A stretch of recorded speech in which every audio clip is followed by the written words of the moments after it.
এসো কোরআনের আঙিনা, এসো শান্তির মোহনা, জীবনকে রাঙাতে ফুলে ফুলে সাজাতে আল্লাহর প্রেম সুধা নিয়ে এলো পিএইচপি কোরআনের আলো, পিএইচপি কোরআনের আলো, পিএইচপি কোরআনের আলো।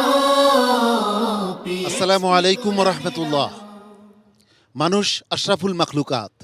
মানুষকে মহান রাব্বুল আলামিনের খলিফা হিসাবে, প্রতিনিধি হিসাবে দুনিয়াতে প্রেরণ করা হয়েছে। কিভাবে মানুষ নিজেকে পরিচালনা করবে, কিভাবে পুরো পৃথিবী পরিচালনা করবে, সেজন্য গাইডবুক হিসাবে মহান রাব্বুল আলামিন 1400 বছর আগে মহানবী রাসূলুল্লাহ সাল্লাল্লাহু আলাইহি ওয়াসাল্লামের উপর নাজিল করেছেন আল কুরআনুল কারীম। সেই আল কুরআনুল কারীমের তিলাওয়াতের অনুষ্ঠান, হিফজুল কোরআন প্রতিযোগিতার এক অনবদ্য আয়োজন পিএইচপি কোরআনের আলো প্রতিভার সন্ধানে 2024-এ আপনাদের সবাইকে স্বাগত জানাচ্ছি। আমি শাহ ইফতেখার তারিক। গতকাল আমরা আপনাদের সামনে হাজির হয়েছিলাম সংযুক্ত আরব আমিরাতের শারজার এক মরুদ্যান থেকে, আর আজ চলে এসেছি দুবাইয়ের সমুদ্র উপকূলে একটি ক্রুজের উপর দাঁড়িয়ে আপনাদের সামনে হাজির হয়েছি। একদিকে সুনীল সমুদ্র, অন্যদিকে আলো ঝলমলে দুবাই শহর, এরই মাঝে চলছে কোরআনের মাহফিল। প্রথম প্রতিযোগীকে মঞ্চে ডাকবার আগে সম্মানিত বিচারক মণ্ডলী হিসেবে যারা রয়েছেন তাদের নাম আপনাদের জানিয়ে দিচ্ছি। সম্মানিত বিচারক হিসেবে আমাদের মাঝে উপস্থিত রয়েছেন শেখ শোয়েব মোহাম্মদ আল আজহারি, কোরআনের আলো ফাউন্ডেশন সম্মানিত চেয়ারম্যান হাফিজ মাওলানা আবু ইউসুফ, আন্তর্জাতিক কারি মোহাম্মদ জহিরুল ইসলাম। সম্মানিত অতিথি হিসেবে আমাদের মাঝে উপস্থিত রয়েছেন সংযুক্ত আরব আমিরাতের দুবাইয়ের একটি মসজিদের সম্মানিত ইমাম, বাংলাদেশি ইমাম হাফেজ মাওলানা সৈয়দ আহমদ। পরিচয় পর্ব শেষ হলো, এবারে জানিয়ে দিচ্ছি আজকের পর্বের নিয়ম। সম্মানিত বিচারক পবিত্র কোরআনের একটি আয়াত তিলাওয়াত করবেন, সেখান থেকেই প্রতিযোগীকে পড়ে যেতে হবে। আজ এই মঞ্চে পারফর্ম করবে 5 জন প্রতিযোগী, যারা গতকালও পারফর্ম করেছিল। দুদিনের পারফরমেন্সের বিবেচনায় সম্মানিত বিচারক মণ্ডলী পরবর্তী রাউন্ডের জন্য বেছে নেবেন 3 জনকে, আর 2 জনকে বিদায় নিতে হবে। প্রথম প্রতিযোগী হিসেবে মঞ্চে ডেকে নিচ্ছি মাত্র 9 বছর বয়সের একজন মেধাবী প্রতিযোগী, যাকে দেখলেই হৃদয়ের গভীরে কেমন যেন একটা মায়া মায়া লাগে। চট্টগ্রামের প্রতিযোগী হাফেজ আনাস আবরার। মঞ্চে আসছে হাফেজ আনাস আবরার। পিএইচপি কোরআনের আলো। আসসালামু আলাইকুম ওয়া রাহমাতুল্লাহি ওয়া বারাকাতুহু।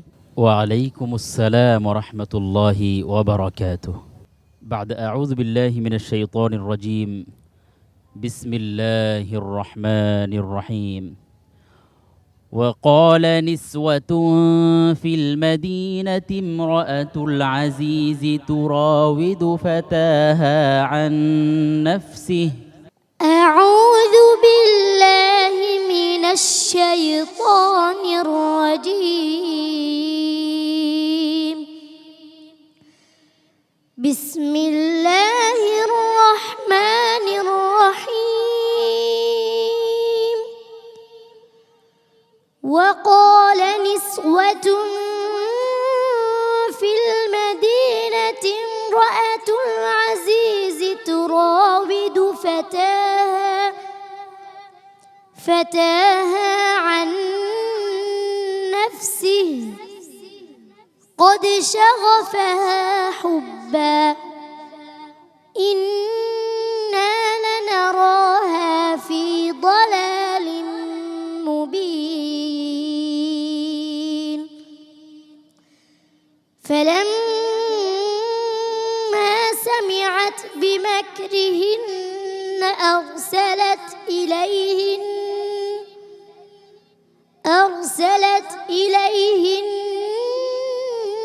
وأعتدت لهن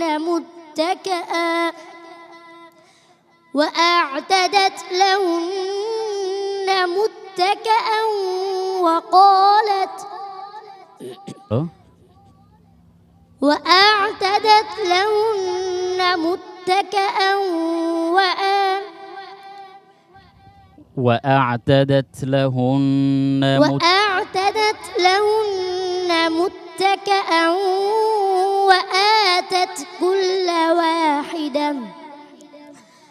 وآتت كل واحدة منهن سكينا وقالت اخرج عليهن فلما رأينه أكبرنه وقطعن أيديهن وقلن حاش لله ما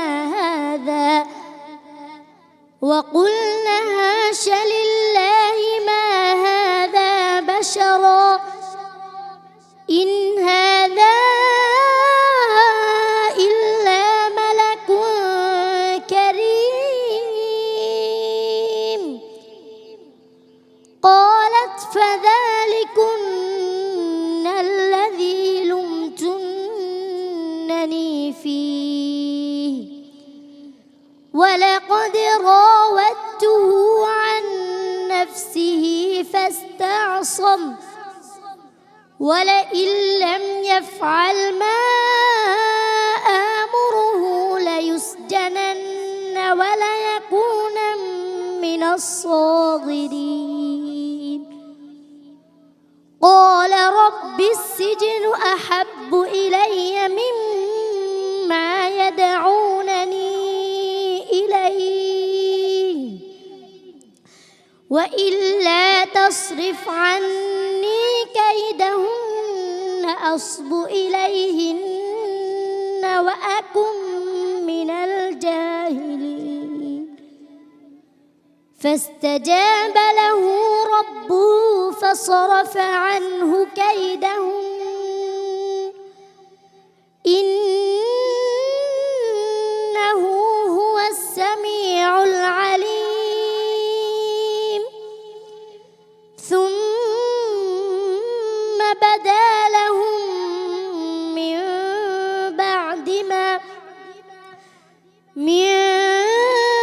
بعد ما رأوا الآيات ليسجننه حتى حين ودخل معه السجن فتيان قال أحدهما إني أراني أعصر خمرا وقال الآخر إني أراني أحمل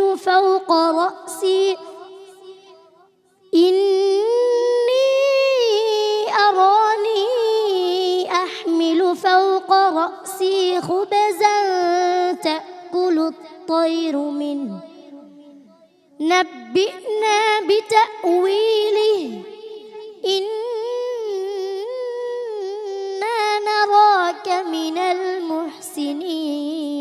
المحسنين حسبك صدق الله العظيم PHP কোরআনের আলো মাশাআল্লাহ।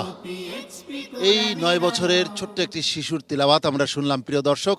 তার পারফরমেন্স কেমন ছিল এই আলো ঝলমলে দুবাই শহরে? এই ছোট্ট শিশুটির পবিত্র কালামুল্লাহ শরীফের তিলাওয়াত বিচারকদের হৃদয়ে কোনো দাগ কাটতে পেরেছে কিনা একটু জেনে আসি। জনাব শোয়েব মোহাম্মদ আল আজহারি। মাশাআল্লাহ তাবারাকাল্লাহ। ছোট্ট বন্ধু আনাস আবরার, গত পর্বে তোমার কণ্ঠ অনেক সুন্দর ছিল, হয়তো গলা বসে গিয়েছে, কিন্তু তোমার তেলাওয়াত আলহামদুলিল্লাহ ভালো হয়েছে। একটি জায়গায় তুমি একটু হোঁচট খেয়েছো, বাস তুমি নিজের থেকে আবার শুধরিয়ে নিয়েছো।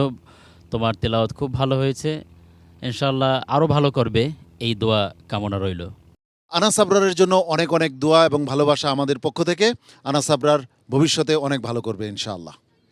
আসসালামু আলাইকুম ওয়া রাহমাতুল্লাহি ওয়া বারাকাতুহু। PHP কোরআনের আলো এবারে ডেকে নিচ্ছি পরবর্তী প্রতিযোগীকে, যার নাম সাইফুল ইসলাম।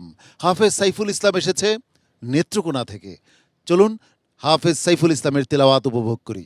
PHP কোরআনের আলো আসসালামু আলাইকুম ওয়া রাহমাতুল্লাহি ওয়া বারাকাতুহু। ওয়ালাইকুম আসসালাম রহমতুল্লাহি ওবরাকাতুহু। সাইফুল ইসলাম, কোনো ভয় নেই তো? জি না। মাশাআল্লাহ। হ্যাঁ, কেমন এনজয় করছো? জি আলহামদুলিল্লাহ। মাশাআল্লাহ। أعوذ بالله من الشيطان الرجيم بسم الله الرحمن الرحيم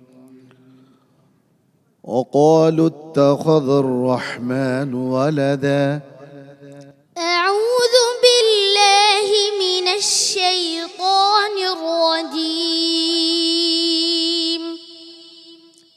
بسم الله الرحمن الرحيم وقالوا اتخذ الرحمن ولدا سبحانه بل عباد مكرمون لا يسبقونه بالقول وهم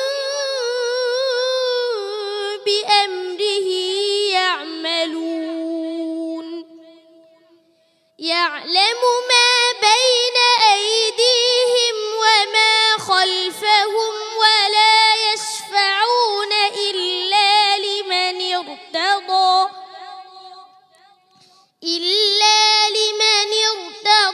وهم من خشيته مشفقون ومن يقل منهم إني إله من دونه إني إله من دونه فذلك نجزيه جهنم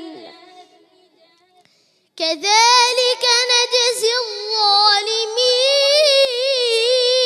الظالمين أولم ير الذين كفروا أن السماوات والأرض এই আয়াতটি আবার বলো বাবা হ্যাঁ ومن يقل منهم إني إله من دونه إني إله من دونه فذلك نجزيه جهنم كذلك نجزي الظالمين أولم ير الذين كفروا أن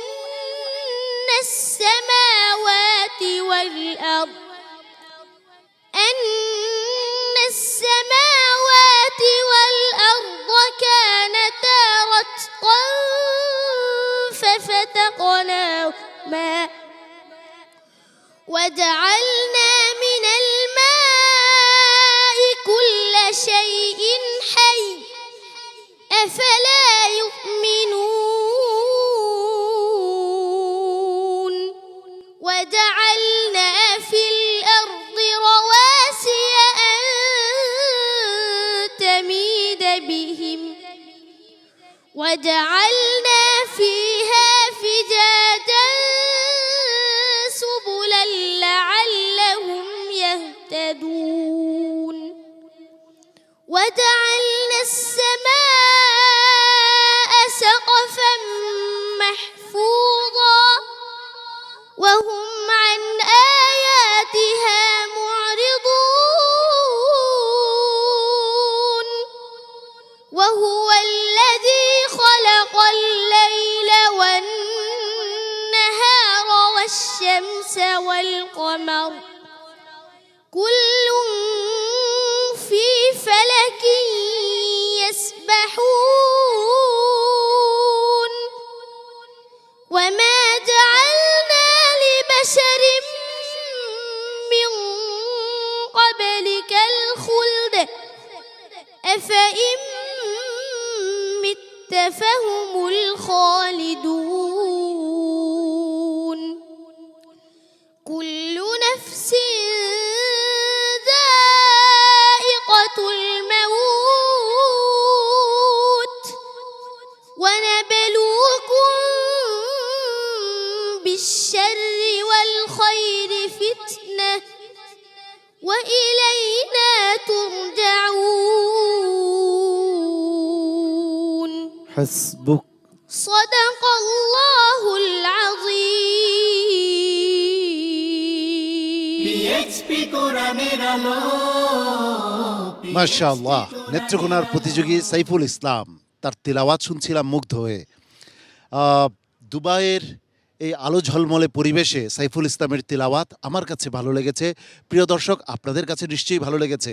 একটা তথ্য দিই, তার মধ্যে বেশ সচেতনতা আছে। আমি তাকে জিজ্ঞাসা করলাম, নেত্রকোনায় তোমার বাড়ি কোথায়? সে অনেকবার প্রশ্ন করার পরে সে একটা জায়গার নাম বললো, জায়গাটার নাম হচ্ছে হিরণপুর। আমি তো বললাম যে তাহলে আমি বলি যে হিরণপুরের সাইফুল ইসলাম এখন মঞ্চে আসবে। সে বলল যে না, নেত্রকোনার বলবেন।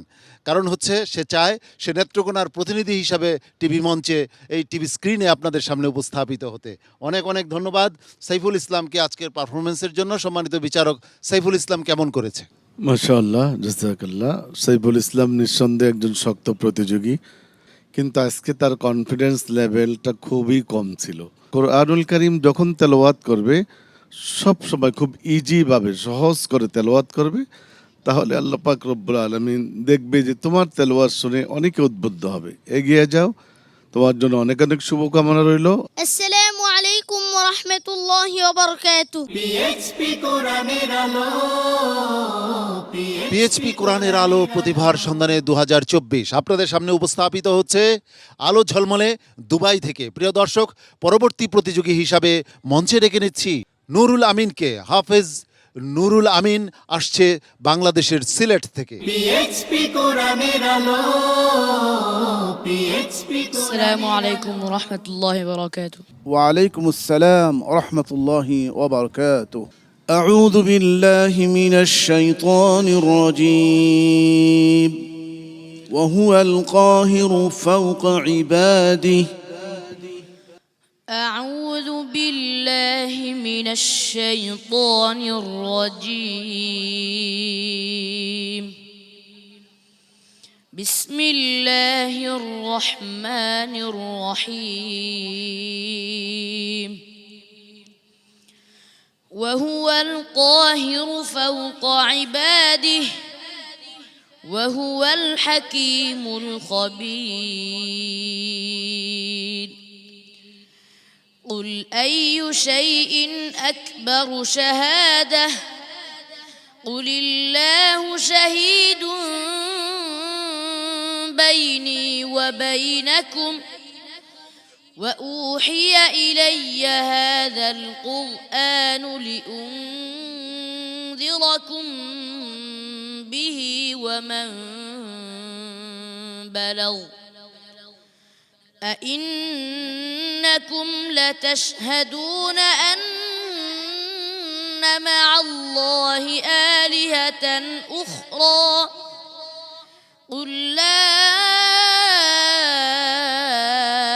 أشهد قل إنني بريء مما تشركون أبار بولو.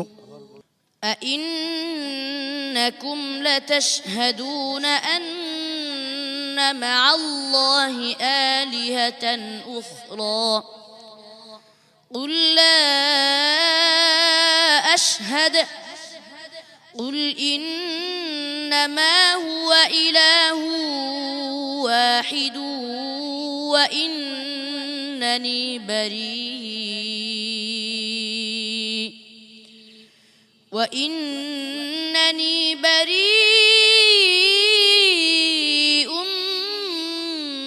مما تشركون. الذين آتيناهم الكتاب يعرفونه كما يعرفون أبناءهم الذين خسروا أنفسهم فهم لا يؤمنون. ومن أظلم ممن من افترى على الله كذبا أو كذب بآياته إنه لا يفلح الظالمون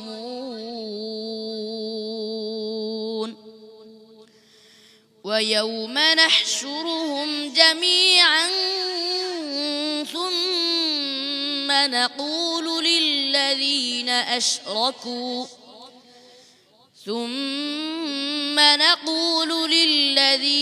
أشركوا أين شركاؤكم الذين كنتم تزعمون ثم لم تكن فتنتهم إلا أن قالوا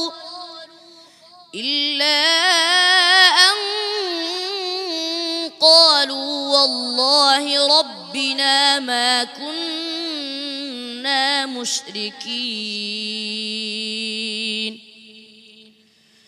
انظر كيف كذبوا على أنفسهم وضل عنهم ما كانوا يفترون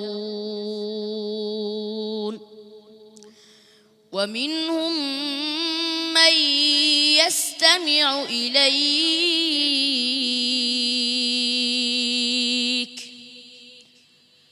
وإن يروا كل آية ومنهم من يستمع إليك وجعلنا على قلوبهم ومنهم من يستمع إليك وجعلنا على قلوبهم أكنة أن يفقهوه وفي آذانهم وقرا وإن يروا كل آية لا يؤمنوا بها حتى إذا جاءوك يجادلونك يقول الذين كفروا إن هذا إلا أساطير الأولين وهم ينهون عنه وينأون عنه وإن يهلكون إلا أنفسهم وما يشعرون حسبك صدق الله العظيم صدق الله العظيم PHP কোরআনের আলো মাশাআল্লাহ, চমৎকার তিলাওয়াত শুনছিলাম নুরুল আমিনের কণ্ঠে। নুরুল আমিন সিলেটের প্রতিযোগী। সম্মানিত বিচারক, নুরুল আমিনের আজকের পারফরমেন্স কেমন ছিল? আলহামদুলিল্লাহ, মাশাআল্লাহ। আজকে লোকমা গিয়েছে এবং আরেকটি জায়গায় তুমি দৌড়াইয়ে বেজে গেছিল, যেটা এই পর্বের জন্য মোটেও ঠিক না। নুরুল আমিনের জন্য অনেক দোয়া এবং ভালোবাসা আমার পক্ষ থেকে। আল্লাহ রাব্বুল আলামিন তোমাকে সফল করুন। আসসালামু আলাইকুম ওয়া রাহমাতুল্লাহি ওয়া বারাকাতুহু। PHP কোরআনের আলো এবারের প্রতিযোগী হিসাবে মঞ্চে ডেকে নিচ্ছি কিশোরগঞ্জের প্রতিযোগী মুবাশশির হুসাইনকে। হাফেজ মুবাশশির হুসাইন এবারে আসছে মঞ্চে। PHP কোরআনের আলো PHP কোরআনের السلام আলো عليكم ورحمة الله وبركاته. وعليكم السلام ورحمة الله وبركاته. اقرأ من قول الله تعالى بعد أعوذ بالله من الشيطان الرجيم بسم الله الرحمن الرحيم إن الله يدافع عن الذين آمنوا أعوذ بالله من الشيطان الرجيم. الله الرحمن الرحيم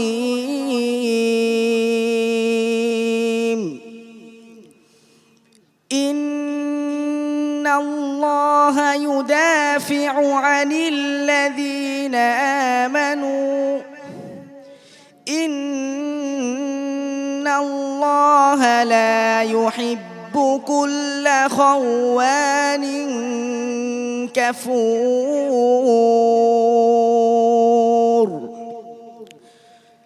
أذن للذين يقاتلون بأنهم ظلموا وإن الله على نصرهم لقدير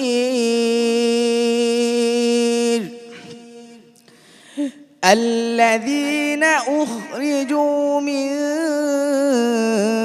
ديارهم بغير حق إلا أن يقولوا ربنا الله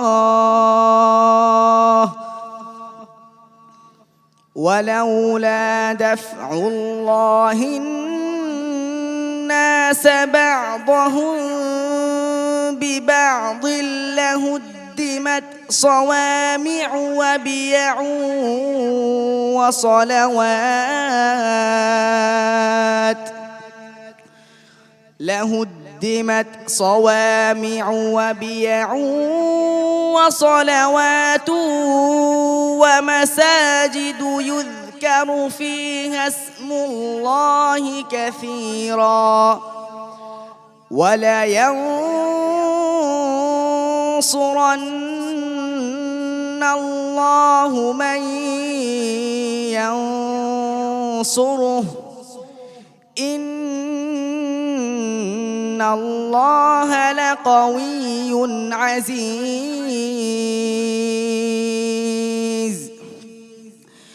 الذين إن مكناهم في الأرض أقاموا الصلاة وآتوا الزكاة وأمروا بالمعروف ونهوا عن المنكر ولله عاقبة الأمور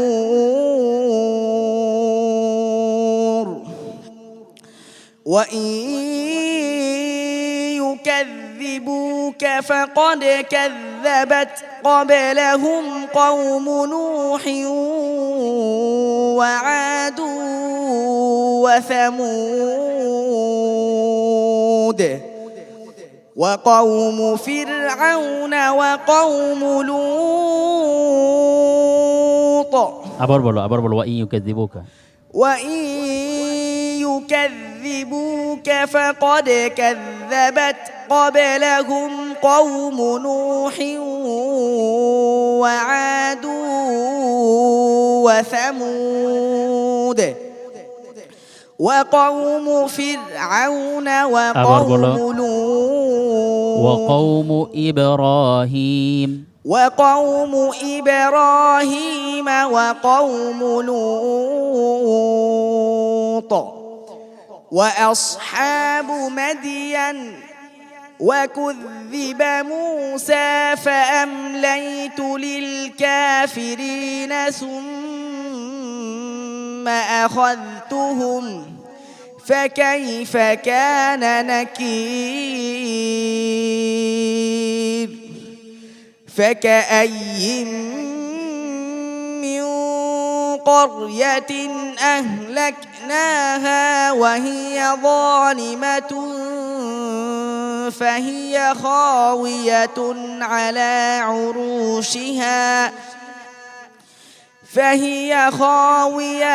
على عروشها وبئر معطلة وقصر مشيد حسبك صدق الله مولانا العظيم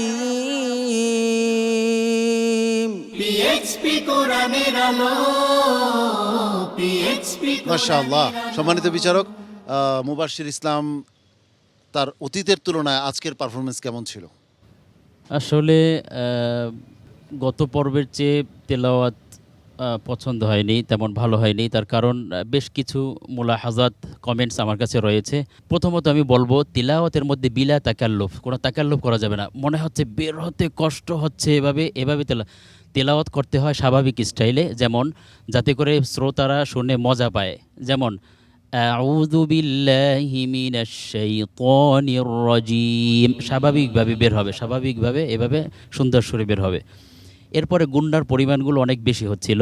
তারপরে ভুল তো গিয়েছে তোমার। এরপরে যেমন ওয়াহিয়া, ফাহিয়া, এই শব্দগুলো আলাদা করে দিতে হবে। যেমন ওয়াহিয়া অথবা ফাহিয়া, ফাহিয়া ফাহিয়া বলা যাবে না। এরপরের মুনকার, এই যে গুন্ডাটি, একফার গুণ্ড কীভাবে হয় এগুলো ভালো করে শিখতে হবে। এভাবে করে বেশ কিছু কমেন্টস রয়েছে, এগুলো ভালো করে তুমি শিখবে ইনশাআল্লাহ। পরবর্তীতে এই কামনা করছি। মুবাশশির ইসলাম, ঘাবড়ানোর কিছু নেই, তোমার জন্য অনেক দোয়া এবং ভালোবাসা রইল। আসসালামু আলাইকুম ওয়া রাহমাতুল্লাহি ওয়া বারাকাতুহু। পিএইচপি কোরআনের আলো প্রিয় দর্শক, এগিয়ে চলেছে পিএইচপি কোরআনের আলো প্রতিভার সন্ধানে 2024। এবারের প্রতিযোগী হিসেবে যে আসছে সে আপনাদের পরিচিত, ফেনীর প্রতিযোগী রশিদ আহমদ, হাফেজ রশিদ আহমদ এবারে মঞ্চে আসছে। পিএইচপি কোরআনের আলো পিএইচপি কোরআনের আলো আসসালামু আলাইকুম ওয়া রাহমাতুল্লাহি ওয়া বারাকাতুহু। وعليكم السلام ورحمة الله وبركاته. أعوذ بالله من الشيطان الرجيم. وقال الشيطان لما قضي الأمر أعوذ بالله من الشيطان الرجيم. بسم الله الرحمن الرحيم.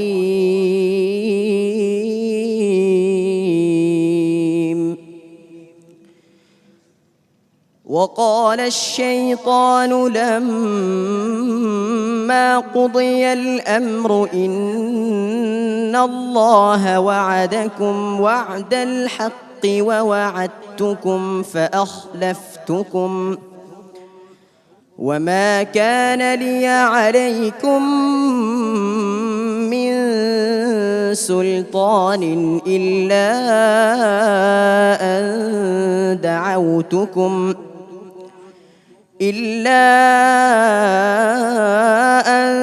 دعوتكم فاستجبتم لي فلا تلوموني ولوموا أنفسكم ما أنا بمصرخكم وما أنتم بمصرخي إني كفرت بما أشركتمون من قبل إن الظالمين لهم عذاب أليم.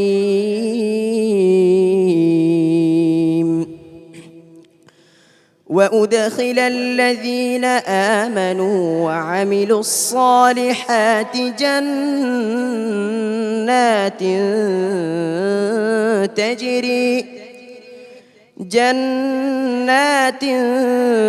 تجري من تحتها الأنهار خالدين فيها بإذن ربهم تحيتهم فيها سلام.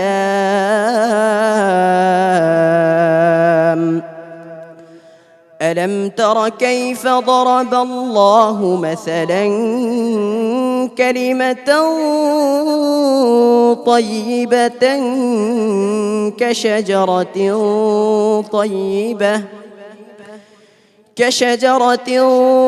طيبة أصلها ثابت وفرعها في السماء تؤتي أكلها كل حين بإذن ربها ويضرب الله الأمثال للناس لعلهم يتذكرون ومثل كلمة خبيثة كشجرة خبيثة اجتثت من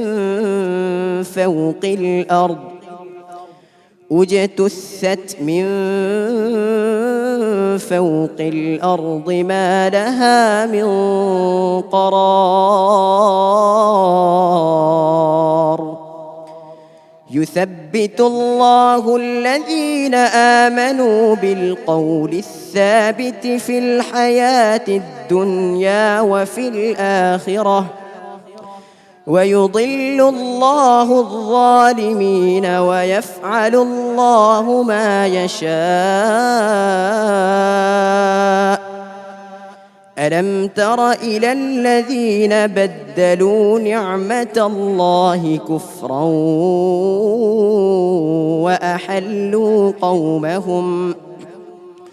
وأحلوا قومهم دار البوار جهنم يصلونها وبئس القرار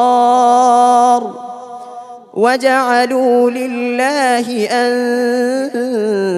أندادا ليضلوا عن سبيله قل تمتعوا فإن مصيركم إلى النار حسبه صدق الله العظيم পিএইচপি কোরআনের আলো, পিএইচপি কোরআনের আলো। মাশাআল্লাহ, আকাশে আলো বিলাচ্ছে চাঁদ, আর চারিপাশে ঝলমলে দুবাই শহর। আমরা ভাসছি সমুদ্রের উপরে। কি মনোরম এক পরিবেশ। এই পরিবেশে আমরা উপভোগ করেছি রাশিদ আহমদের তেলাওয়াত। রাশিদ আহমদের আজকের তেলাওয়াত সম্মানিত বিচারক মণ্ডলীর হৃদয়কে শান্ত করতে পেরেছে কিনা একটু জিজ্ঞাসা করে আসি। রশিদ আহমেদ একজন মজবুত প্রতিযোগী, যার তেলাওয়াত প্রত্যেকটি মানুষের হৃদয়কে স্পর্শ করে। আজকেও বিগত সময় ভালো পড়েছে, আজকেও সে ভালো তেলাওয়াত করেছে, আলহামদুলিল্লাহ। তবে ওকফ ইবতেদা এগুলি যেন ক্লিয়ার থাকে। যেমন তুমি একটি জায়গায় ওকফ করেছো খালিদিন ফিহা বিইذনি রাব্বিহিম, হিম একটু দেরি হয়েছে, গুন্না হয়েছে। সাবধানের সাথে এগিয়ে যেতে হবে। আশা করছি তুমি সামনের দিকে ভালো করবে, চেষ্টা চালিয়ে যাও। রাশিদ আহমদ, তোমার জন্য অনেক দোয়া এবং ভালোবাসা আমার পক্ষ থেকে। দেখা যাক কিছুক্ষণের মধ্যেই তো আমরা ফলাফল পেয়ে যাব ইনশাআল্লাহ। আসসালামু আলাইকুম ওয়া রাহমাতুল্লাহি ওয়া বারাকাতুহু। পিএইচপি কোরআনের আলো। আমরা 5 প্রতিযোগীর পারফরমেন্স প্রত্যক্ষ করেছি। এই 5 প্রতিযোগীর মধ্য থেকে 3 জন যাবে পরবর্তী রাউন্ডে, আর 2 জন বিদায় নেবে। কোন 2 জন বিদায় নেবে আর কারা যাবে পরবর্তী রাউন্ডে তা জানবো, কিন্তু তার আগে এই 5 প্রতিযোগীকে ডেকে নিচ্ছি আমার পাশে।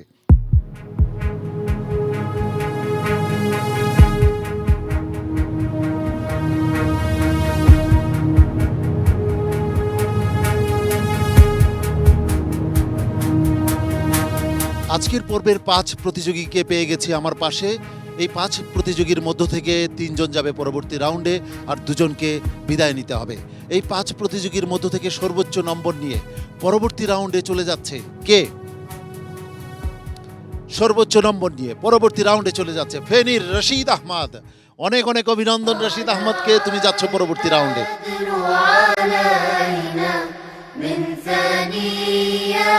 তুমি তোমার আসন গ্রহণ করো। বাকি রয়ে গেল 4 জন। আমার ডানে রয়েছে কিশোরগঞ্জের প্রতিযোগী মুবাশশির, তারপর রয়েছে নুরুল আমিন সিলেটের প্রতিযোগী, তারপর রয়েছে সাইফুল ইসলাম নেত্রকোনার প্রতিযোগী, এবং সর্ববামে রয়েছে আনাস আবরার চট্টগ্রামের প্রতিযোগী। এই 4 জন প্রতিযোগীর মধ্য থেকে পরবর্তী রাউন্ডে চলে যাচ্ছে কে? নেত্রকোনার প্রতিযোগী সাইফুল ইসলাম, তুমি যাচ্ছ পরবর্তী রাউন্ডে। পিএইচপি কোরআনের সাইফুল ইসলামকে অনেক অনেক অভিনন্দন, তুমি পরবর্তী রাউন্ডে চলে যাচ্ছ। তুমি তোমার আসন গ্রহণ করো। প্রিয় দর্শক, এই 3 প্রতিযোগী আজ তেমন একটা ভালো করতে পারেননি সম্মানিত বিচারক মণ্ডলীর বিবেচনায়। এই 3 জনের মধ্যে তুলনামূলক কিছুটা ভালো করে টিকে গেল, পরবর্তী রাউন্ডে চলে গেল চট্টগ্রামের আনাস আবরার। পিএইচপি কোরআনের আলো আনাস আবরারকে অনেক অনেক অভিনন্দন পরবর্তী রাউন্ডে উঠে যাওয়ার জন্য। তুমি তোমার আসন গ্রহণ করো। আর মুবাশশির হোসাইন এবং নুরুল আমিন, তোমরা এই পর্ব থেকে বিদায় নিচ্ছ। অনেক অনেক সমবেদনা তোমাদের জন্য।